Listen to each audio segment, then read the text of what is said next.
జనగలం ప్రేక్షకులకు స్వాగతం. తెలుగు చిత్ర పరిశ్రమకు దయ్యం పట్టిందండి. ఆ దయ్యం ఐబొమ్మనో బప్పమో లేదా పైరసీనో కాదు. తెలుగు చిత్ర పరిశ్రమకు పట్టినటువంటి దయ్యం చాలా భయంకరమైనది, చాలా దుర్మార్గమైనది, చాలా స్వార్థపూరితమైనది. అటువంటి దయ్యాన్ని ఈ తెలుగు చిత్ర పరిశ్రమకు వదిలించకపోతే భవిష్యత్తులో ఈ పరిశ్రమను ఆ దయ్యం మింగేస్తుంది. ఆ దయ్యాన్ని ఖచ్చితంగా వదిలించాల్సినటువంటి అవసరం ఉంది. ఈ క్రమంలో ఎక్కడెక్కడ సమస్యలు ఉన్నాయి, ఏ లోపాల మీద దృష్టి సారించాలి. ఇవాళ ఐబొమ్మనో లేదా ఇతరత్ర పైరసీ సైట్స్నో కంట్రోల్ చేయడానికి హైదరాబాద్ పోలీస్ 2 కోట్ల రూపాయలు ఖర్చు చేశారట. వాళ్ళందరినీ పట్టుకున్నాం, ఐబొమ్మో బప్పమో కూడా దొరికేస్తుందా అని చెప్పారు. ఇక్కడితో ఇలాంటి సమస్యకు ఫుల్ స్టాప్ పెట్టగలరా? అసలు ఈ సమస్య ఉత్పన్నం కావడానికి గల కారణాలేంటి? అసలు ఈ సమస్య ఎవరి వల్ల ఉత్పన్నమైంది? ఈ సమస్యకు సంబంధించిన మూలాలను అడ్రస్ చేయకుండా తెలుగు చిత్ర పరిశ్రమను కాపాడుతామనే కళ్ళబొల్లి మాటలు చెబుతున్నటువంటి కొద్ది మంది పెద్దలతో ఆ పరిశ్రమకు ఎలాంటి ప్రమాదం పొంచి ఉంది? సామాన్యుడు వినోదానికి ఏ స్థాయిలో దూరం అవుతున్నాడు? ఇలాంటి విషయాలన్నీ అర్థం చేసుకునే ప్రయత్నం చేద్దామండి. ఇవాళ సినిమా అంటే ఏంటండి? ఒక సినిమా థియేటర్కి వెళ్ళి మంచి సౌండ్ సిస్టంలో కూర్చుని చాలా అద్భుతంగా కుటుంబం అంతా ఆస్వాదించగలిగేటువంటి ఒక వినోద మాధ్యమం కదా. మరి వాళ్ళ దొంగల్లాగా దొంగతనంగా బప్పమో ఐబొమ్మో ఇంకో పైరసీ సైటో ఓపెన్ చేసుకుని ఎందుకని తెలుగు సినీ ప్రేమికులు సినిమాని చూస్తున్నారు? ఎక్కడో ఒక ఎగ్జిబిషన్ జరుగుతుంటే అందులో టికెట్ కొనుక్కోలేక దూరంగా ఉన్న మేడ మీద నిలబడి ఆ ఎగ్జిబిషన్ చూస్తున్నట్లు ఉంది ఈ తతంగం చూస్తే. ఒకప్పుడు తెలుగు సినిమాని ఏ స్థాయిలో ఆస్వాదించేవారు, థియేటర్కి ఏ స్థాయిలో ఫుట్ఫాల్ ఉండేది, ఎంతమంది ప్రేక్షకులు తెలుగు సినిమా విడుదలవుతోందంటే తమ హృదయాలు ఉప్పొంగేవి. కానీ వాళ్ళు అటువంటి పరిస్థితి ఉందా? కేవలం సినిమా అనేటువంటి వినోదాన్ని వాణిజ్యంగా చూస్తున్నటువంటి హీరోలు దురదృష్టం కొద్దీ తెలుగు సినీ పరిశ్రమలో ఉండడం వలన ఇవాళ తెలుగు సినీ ప్రేక్షకులకు ఆ సినిమా యొక్క విలువను దూరం చేస్తున్నారు. పాన్ ఇండియా అని ఒక పేరు పెట్టి పాన్లో వేసి తెలుగు ప్రేక్షకులను వేయించేస్తున్నారు. ఇవాళ పాన్ ఇండియా సినిమా పేరుతో మన వాళ్ళు తీస్తున్నటువంటి సినిమాల రేట్లు ఒక్కసారి మనం గమనించినట్లయితే అక్కడ బాలీవుడ్లో కావచ్చు, వేరే రాష్ట్రాల్లో కావచ్చు, అక్కడ ఉండేటువంటి టికెట్ రేట్స్కి అనుగుణంగా మాత్రమే ఆ సినిమాలు ఆడతాయి. కేవలం వాళ్ళ దోపిడీకి మెయిన్ ప్లాట్ఫామ్ ఏదంటే తెలుగు రాష్ట్రాల్లో ఉన్నటువంటి ప్రేక్షకుల దగ్గర నుంచి డబ్బు పిండేసుకోవడం. ఇటువంటి సంస్కృతి, ఇటువంటి సంప్రదాయం ఖచ్చితంగా తుడిచిపెట్టాల్సినటువంటి అవసరం ఉంది. ఇవాళ ప్రభుత్వాలు కూడా చాలా విశాల భావంతో ఎవరైనా వెళ్ళి టికెట్ రేట్లు పెంచుకుంటామంటే 500 కావచ్చు, 800 కావచ్చు, 1000 రూపాయలు కావచ్చు అపారంగా దోచుకోమని అవకాశాలు కల్పిస్తున్నారు. వాళ్ళందరికీ దోపిడీకి లైసెన్సులు ఇస్తున్నారు. వాటిని రెగ్యులేట్ చేయాల్సినటువంటి ప్రభుత్వాలు కూడా అదేదో తెలుగు సినిమా పరిశ్రమను ఉద్ధరిస్తున్నాం అనే భావనలోకి వెళ్ళిపోవడం అనేది నిజంగా దురదృష్టకరమైనటువంటి పరిణామం. ఖచ్చితంగా దీని మీద ప్రతి ఒక్కరూ ప్రభుత్వ పెద్దలు కూడా దృష్టి సారించాలి. సినిమా అనేటువంటి మాధ్యమం ఎందుకు ఇవాళ కాస్ట్లీయెస్ట్ అఫైర్ అయిపోయింది? ఇవాళ మనం చెప్పుకుంటున్నటువంటి సోకాల్డ్ ఒక 5 నుంచి 10 మంది హీరోలు, పెద్ద హీరోలు ఎవరైతే ఉన్నారో వాళ్ళు టికెట్ రేట్ల మీద ఆధారపడి బతకట్లేదు కదా.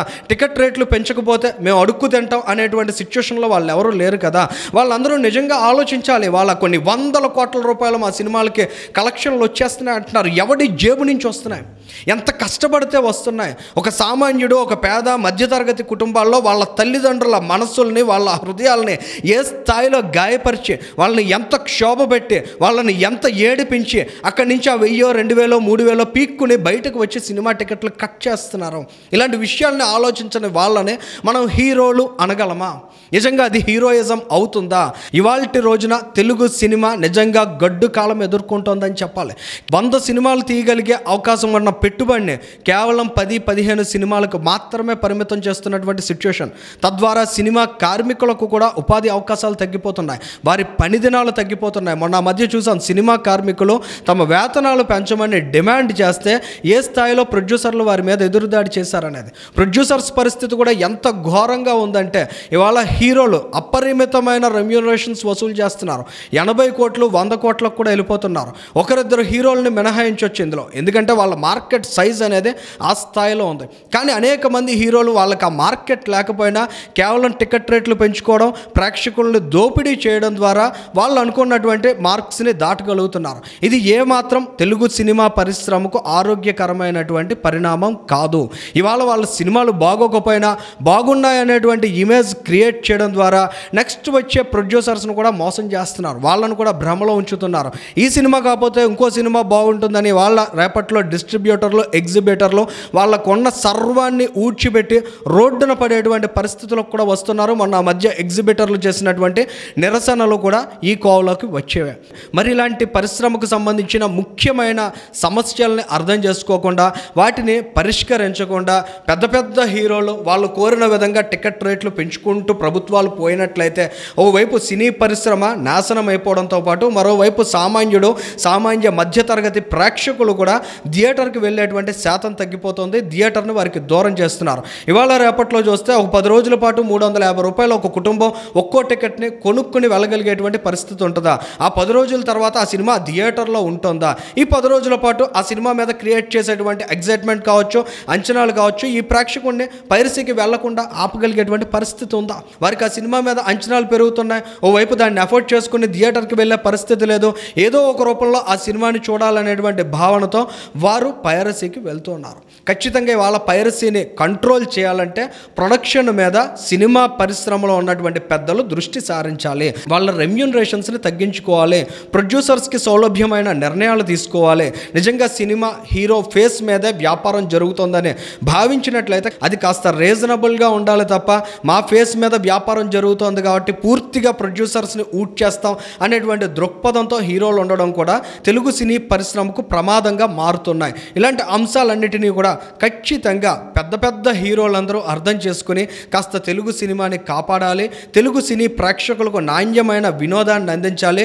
థియేటర్కి 500-1000 రూపాయలు ఖర్చు పెట్టి వస్తున్నటువంటి ప్రేక్షకులు కూడా తలదించుకొని బాధతో బయటకు వెళ్తున్నటువంటి పరిస్థితులు ఉన్నాయి. మేము ఏ స్థాయి కమిట్మెంట్తో పనిచేయాలి, ఎంత ఆర్గనైజ్డ్గా సినిమాని తీయాలనేటువంటి అంశాల మీద దృష్టి సారించాలి తప్ప ఈ సినిమాని ఎంత మార్కెట్ చేసుకుందాం, ఈ సినిమా ద్వారా ఎంత దోపిడీ చేద్దాం అనేటువంటి ధోరణిలో మన హీరోలు ఉన్నంతకాలం, దానికి ప్రొడ్యూసర్స్, ప్రభుత్వాలు కూడా సహకరించినంతకాలం తెలుగు చిత్ర పరిశ్రమకు తూట్లు పొడుస్తున్నారనేది మాత్రం చాలా స్పష్టంగా అంగీకరించాల్సినటువంటి విషయంగా కనిపిస్తోంది. దీనికి సంబంధించి మీ అభిప్రాయాలు కూడా కామెంట్ చేయండి. Thank you.